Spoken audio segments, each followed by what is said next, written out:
안녕하세요. 아델라입니다. 잘 지내셨죠? 지난 월요일 오전에 친구가 연락이 왔어요. 왜? 어디 아파? 아니, 왜요? 유튜브가 안 올라왔네? 또 다른 분이 연락이 왔어요. 무슨 일 있어? 아니요. 그러자 다른 분이 왜? 그만할 거야? 저는 아니라고 했어요. 딸이 한국을 나가 있으면서 날짜 기억을 못해 일어난 일이에요. 저는 딸과 2024년 첫 월요일에서 2024년 마지막 월요일까지만 하자고 계약을 했거든요.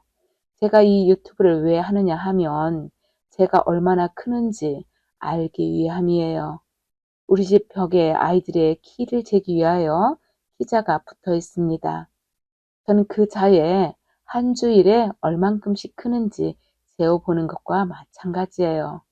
제가 살아가는 방식입니다.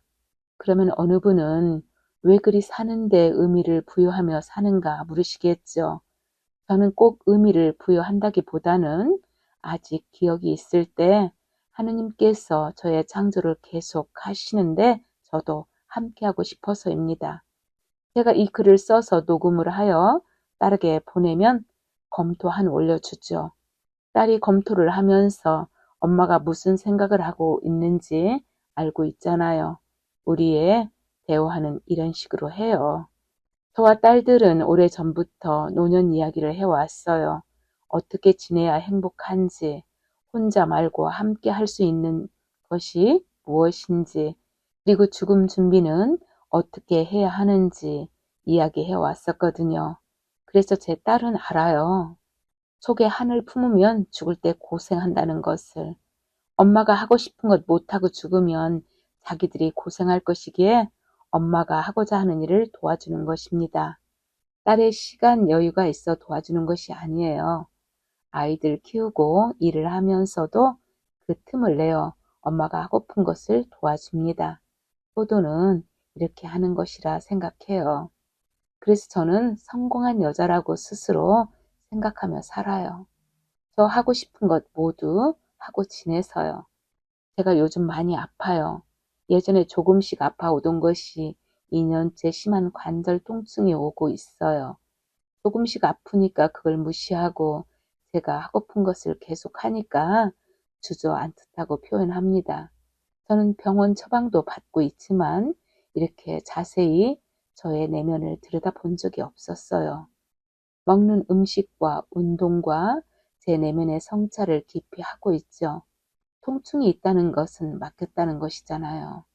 막혔다면 뚫어야 하는데 쉽지 않아요. 그냥 친구 삼아 살아내야 하는 부분이 너무 많아요. 그래도 요즘은 제가 조금 변했어요. 우선 매우 천천히 걸어 다닙니다. 그러다 보니 자세히 볼 수 있어요. 아직도 필요 이상으로 밖의 일에 관심이 많지만 예전에 비하여 많이 줄어들었어요. 얼마나 설치고 다니면 제 발목을 잡으시겠어요.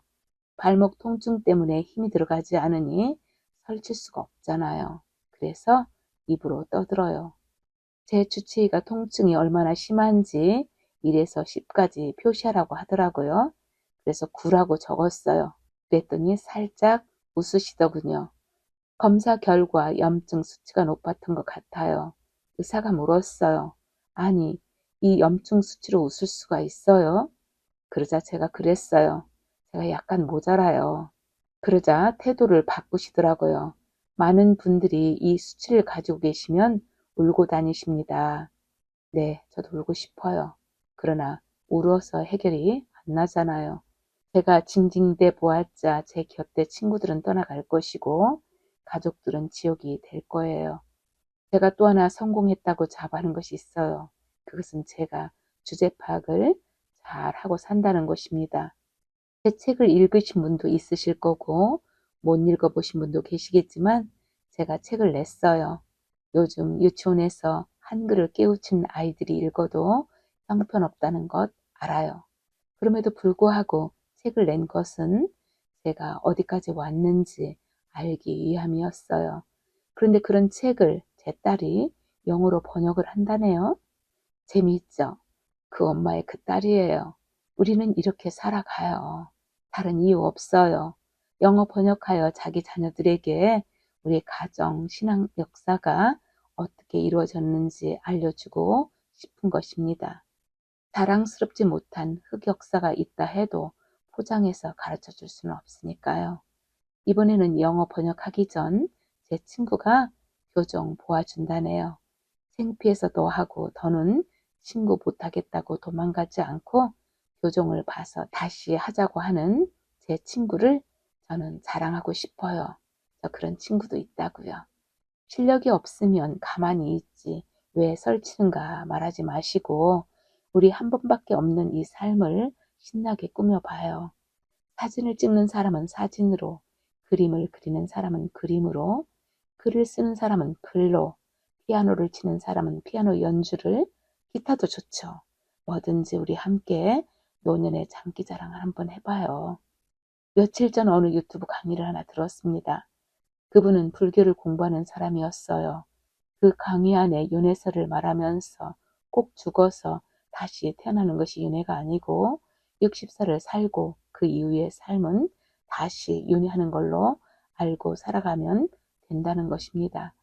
사람이 60까지 살아 회갑을 맞이했다면 한 바퀴를 모두 돌아왔는데 그 이후의 삶을 본인이 개, 돼지처럼 살 것인가 아니면 사람답게 살 것인가는 본인이 선택할 수 있다는 것입니다. 왜 이번 생은 잘못되었으니 다음 생에 잘 살아가려고 하는지 알 수가 없다는 것입니다. 이번에도 충분히 본인이 선택하여 잘 살 수 있다는 것이죠. 저는 그 말에 매우 크게 공감했어요. 이미 60이 넘어 있지만 어제 잘못된 선택을 해서 잘못 살았다면 오늘은 어제 같은 삶을 살지 않고 인간답게, 아니 하느님의 자녀답게 내가 선택해서 살면 되는 거라고 저는 받아들였어요. 토요일 아침 이사를 드리러 본당에 갔었습니다. 맨 앞에 어떤 분이 오래 앉아 계시더니 일어나 제들을 향하여 올라가시어 제 입방으로 가시는 걸 보니 새로 오신 신부님이시더군요. 이제 30살이 조금 넘은 사제가 성체 조배하고 미사를 집전해 주시는 동안 저는 미안하고 송구스럽고 감사했답니다. 저희 어머니 살아생전 베네딕토 수도원 낮기도와 미사를 드리고 나오신 어머니가 저에게 잘생긴 남동네들을 왜 들여다가 장가도 안 보내고 저러느냐고 하시기에 누군가의 희생이 있어야 우리가 살아가는 거라고 말씀드렸더니 잘 모르시겠다고 하셨습니다. 많이 빚진 하루 같았습니다. 오늘도 얼마나 컸는지 재어보고픈 하루네요. 여러분 모두도 매일 성장하시길 기도합니다. 감사합니다.